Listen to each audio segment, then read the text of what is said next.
আসসালামু আলাইকুম। একটি সিলিং ফ্যান প্রবলেম দেখা দিয়েছে। একটি সিলিং ফ্যান প্রবলেম হলে আমরা সর্বপ্রথম কি কি বিষয় চেক করব, চেক করে প্রবলেমটি শনাক্ত করে সেটাকে মেরামত করে পুনরায় ফ্যানটিকে যেভাবে চালাবো সেটাই দেখবো আমরা এই ভিডিওতে।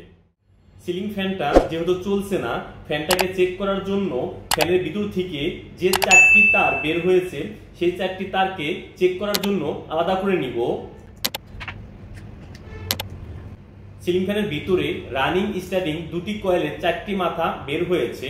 এই 4টি মাথাকে আমরা সিরিজ লাইন দিয়ে চেক করব ঠিক আছে কিনা। একটির সাথে আরেকটির কন্টিনিউটি মেপে নিব।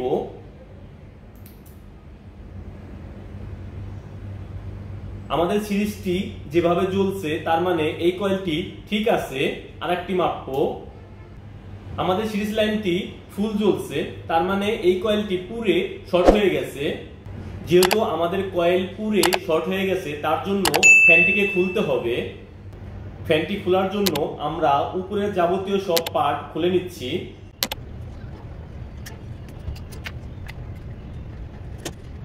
ফ্যানটি খোলার জন্য এনে একটি মার্ক করে নিব, যাতে পরবর্তীতে এই মার্ক দেখে একইভাবে লাগাইতে পারি। এটা হচ্ছে 4 পাখার সিলিং ফ্যান। তার মাঝখানে যে স্ক্রুগুলো আছে সিঙ্গেল, সেই স্ক্রুগুলো খুলে নিব।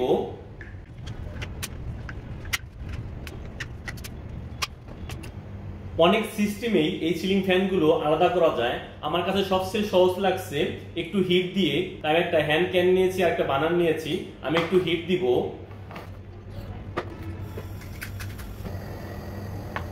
যেহেতু আমি তলার পাটটা আগে খুলবো তাই আমি নিচে একটু হিট দিয়ে নিচ্ছি।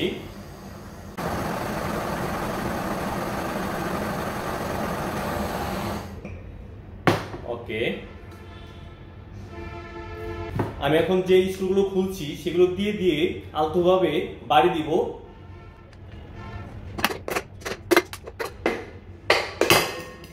দেখেন আমার হিট দেওয়ার কারণে খুব সহজেই ফ্যানটি খুলে গেল। দেখেন যেটা ভাবছি, আমার কিন্তু এখানে দুটি কয়েল পুড়ে গেছে। বাইরেরটা দেখেন, তার মানে আমার ভিতরে কয়েলটি ভালো আছে, বাইরেরটা পুরা শর্ট হয়ে গেছে। তার জন্য আমার সিরিজ লাইন পুরোপুরি জ্বলছে। সেম ভাবে হিট দিয়ে উপরে পাতটিও খুলে নিব।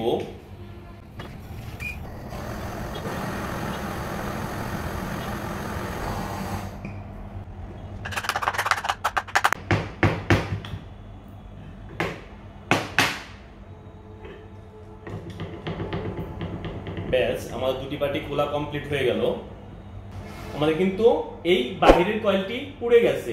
এখন পুনরায় এই কয়েলগুলো কেটে ফেলে নতুন কয়েল বাঁধাই করলেই ফ্যানটি আবার সচল হবে।